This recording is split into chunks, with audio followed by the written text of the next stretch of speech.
What's going on, everybody? It's Cody. Welcome back to the channel. Here for the showdown slate Tuesday night. 10K to first. Good payout for a pretty rough game. Actually, this game should be fun for DFS purposes because neither team wants to play defense. So let's look back at my lineups from tonight.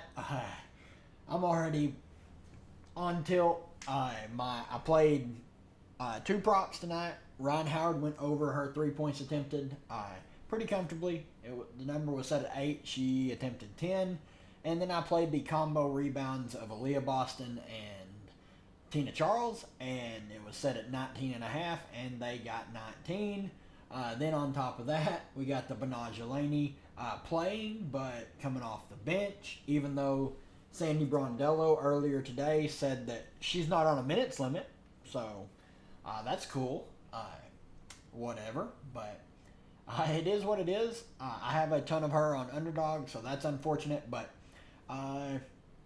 hasn't updated ownership on these players yet. I know Sykes is super low owned, which is surprising to me, but I played two lineups. This lineup only played Clark from the first game. She had a good game. She made some ridiculously hard passes look incredibly easy. I lost out on a few assists as well on just like blatantly blown layups. But this was my double punt lineup. Celeste Taylor, super low owned. We'll see how it goes. And then my other lineup, I only played Ron Howard. I guess I can't even look at it. Oh, well, whatever. Only played Ron Howard in it, but we'll see that. The Ron Howard lineup had Shakira Austin, Brittany Sykes, Jonquel Jones, Sabrina Ionescu, and Gabby Williams. Obviously, Gabby Williams is pretty chalky as the cheap punt play, but let's look at the odds for this game, and then we'll break it down team by team. Aces are 8-point favorites on the road, over under 177.5. Like I said, there's going to be a ton of points scored in this game. On the Aces side, obviously, I don't think there's a scenario on the planet where Asia Wilson does not end up in the optimal lineup, short of her getting hurt, and I will never, ever try to predict that to happen. I never hope it happens. So you just play Asia Wilson and figure out the rest of your lineup. Jackie Young, I don't know what's going on. Took 3 shots, 5 fantasy points in 28 minutes. That's one of her worst games of the past few seasons. Like, truly awful. Figure she'll be lower owned because of that. Kelsey Plum, 7,800. Took a bunch of shots. Almost played the whole game. Pitched in some peripheral stats. Obviously, there's upside in playing her. Pretty much everyone here on the Aces is firmly in play because Dallas is terrible on defense. They're going to give up 100 points. Like, Dallas really, truly should not even defend anybody and just box the middle of the basket out where they can grab a rebound in case someone misses because their defense is that bad. Chelsea Gray, 7K, had a solid game and shot 3 of 12, 15 peripheral stats. So played 29 minutes. Would expect somewhere right around there again for her. So at 7K, if she's going to stuff the stat sheet, I have some interest. Tiffany Hayes, need to see how she's feeling. She got hurt late in the game and did not return. So we need to keep an eye on that, see if she's going to play. Alicia Clark came off the bench and played well. Hit 1 3, hit a couple shots. But she's super low fantasy point per minute wise. Megan Gustafson picked up the start. Almost played to a fantasy point per minute after a really rough start. Really hope she picks up the start again. I thought she played pretty well in the time that she was out there.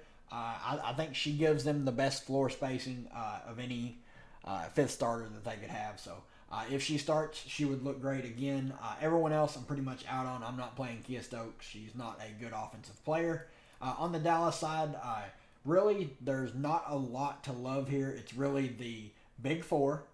Enrique is going to play the entire game, back-to-back games where she's played the entire game. She's got big peripheral upside, shown it in the past 2 games, and we know she's going to just jack shots the whole game. So I have no issues playing Enrique. Nat Howard looks really good. She's a good fantasy point per minute player. Satu has disappointed the past couple games. Shot attempts were way up. She's still playing a consistent 36 minutes every game. Peripherals were down the past 2 games. I mean, Satu is the player that I think will give the Aces the most trouble trying to defend. So I love the bounce back spot for her. Big T, 7,400. She is hit or miss, obviously. She makes for a fantastic tournament play. If you're trying to ship 10K, she's probably going to be lower owned. She either smashes the Aces or barely plays and gets run off the floor. So there's only 1 or 2 outcomes that come with her. JC Sheldon only saw 23 minutes, only took 1 shot attempt, but was dishing dimes left and right. Can't believe she only played 23 minutes. That was a little bit weird. If her minutes are not going to be in these high 30s, she will not pay off that price tag more times than not, just because she's super low usage with all these prominent offensive players on the floor around her. So if she's only going to play about half the game or a little bit more than that, I'm pretty much out on her. Kalani Brown DNP'd last game, which was another thing that was weird. I guess going forward, they may just go small. And I think against the Aces, you probably can. Most of the time, the Aces want to go small with 4 guards in Asia. So Nat Howard could guard Asia. And I mean, in a pinch, Satu could guard Asia if they have to. So I'm not playing Kalani Brown. She's another one that if she does play, she's going to be extremely low owned coming off a DNP. So if you're trying to ship 10K solo, she's not a bad play. Maddie, not seeing enough minutes to really consider at 4K. I mean, if you think her minutes tick up from this 12 and she might get to like 16 to 18, I just don't see it. But if she was, she's a decent fantasy point per minute player and she can score. So there is a path for her to succeed. Uzan, I figure she's going to be the popular punt play because she saw a big uptick in minutes. But my worry is her minutes are not secure. They are extremely fragile.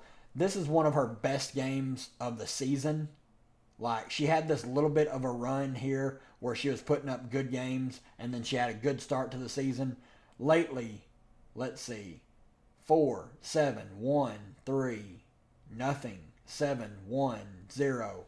Like, she hasn't cracked double-digit fantasy points in, like 10 games.